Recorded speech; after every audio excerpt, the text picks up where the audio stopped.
Whatever part of France you are in, this video is going to help you. Hi guys, welcome back to the channel. Today I will be talking about accommodation, getting accommodation in France in general. Whatever part of France you are in, this video is going to help you. This is outdoors, and if you hear any sound of wind or whatever, just manage it, okay? Let's get into it. When you start your Campus France process, you realize that they ask for accommodation, okay?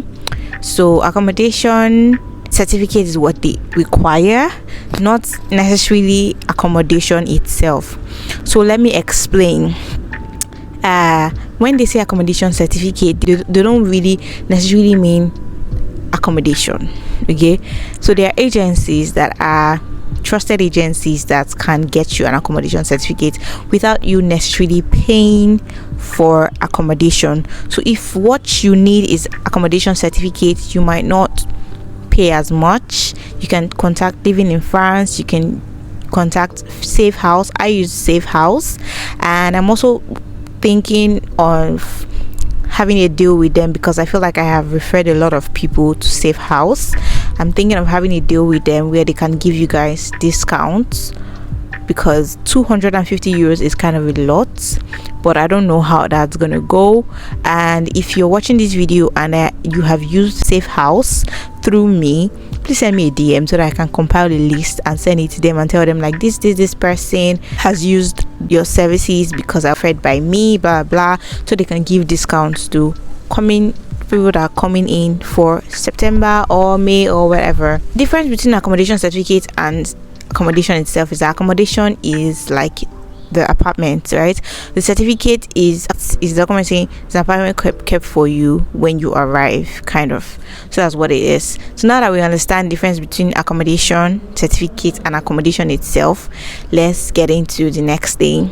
A lot of people ask me this question and they say, should I get an accommodation certificate or should I just pay for an accommodation?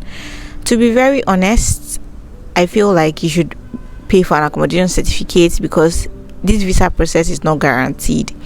Instead of paying for an accommodation before you see your visa, it's always better you pay for accommodation certificate, because you do not know if you're going to get a visa. You don't know how many times you're going to apply before you get a visa, okay? So you might want to get an accommodation certificate to just be safe instead of getting an accommodation.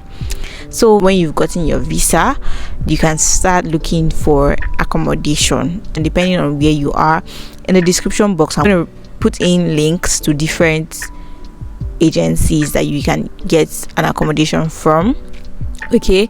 The best way I would tell you is that if you have a friend that has a friend that has a friend that stays somewhere, please contact them, tell them to get you their landlord's number or landlord's email to get through to them directly instead of using these agencies, because they will charge you, okay? They're going to charge you separately for this accommodation that you're doing, okay?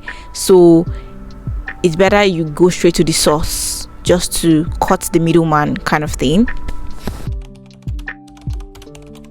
Another very important thing is that you need to know the right questions to ask, and you need to calm down. Try not to be in a hurry to get an accommodation. I know that there is this fear of where am I going to stay. Honestly, it's better for you to go and look for a dormitory and stay for like a week or 3 days or whatever. It's really cheap dormitory, or you get like your friends split an Airbnb. If you're that wealthy and you like comfort, you can do that.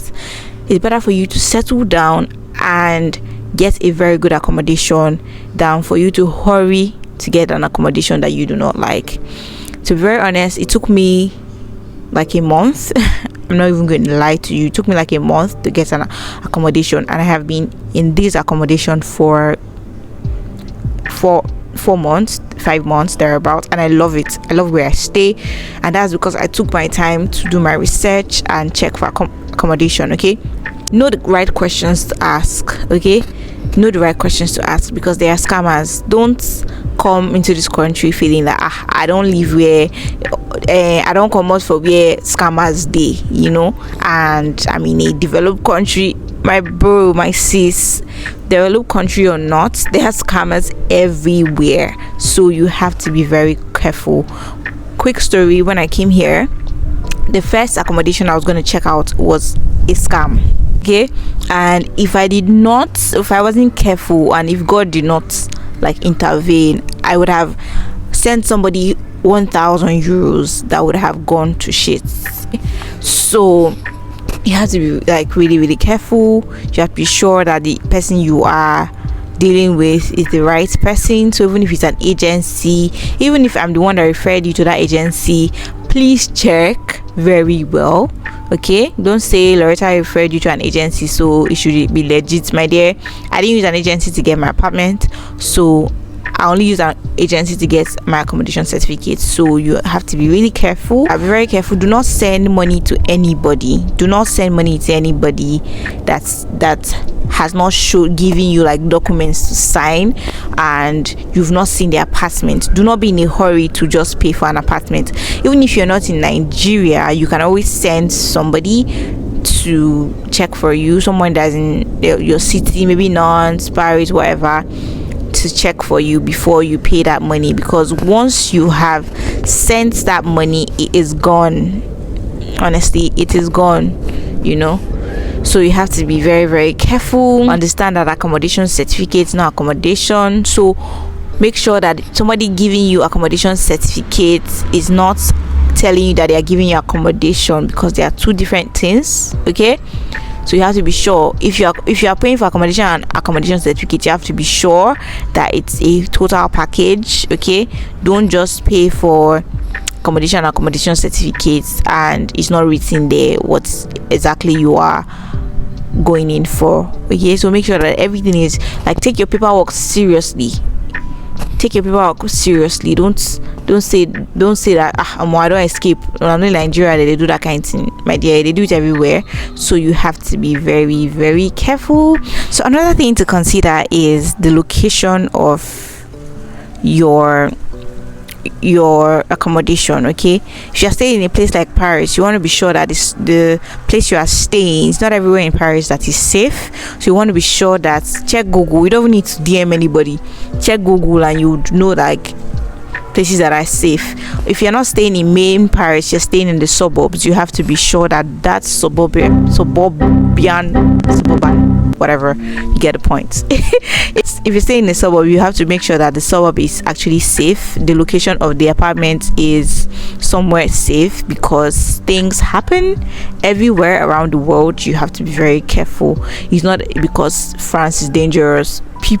Human beings are dangerous everywhere, so you have to be very careful. You have to make sure you do your research to check. Okay, and another thing is you have to check how close or far away it is from school. Okay, you want to make sure that you're not too far away from school, even if you are desperate to find an apartment. Also, you want to consider costs. You want to consider hygiene.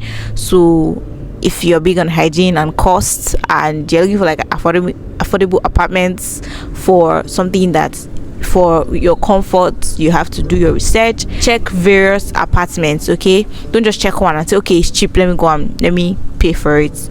Make sure that you check different apartments, have options. Okay, have a lot of options so that you can make the best choice. Don't be in a hurry. That's the best thing I can tell you.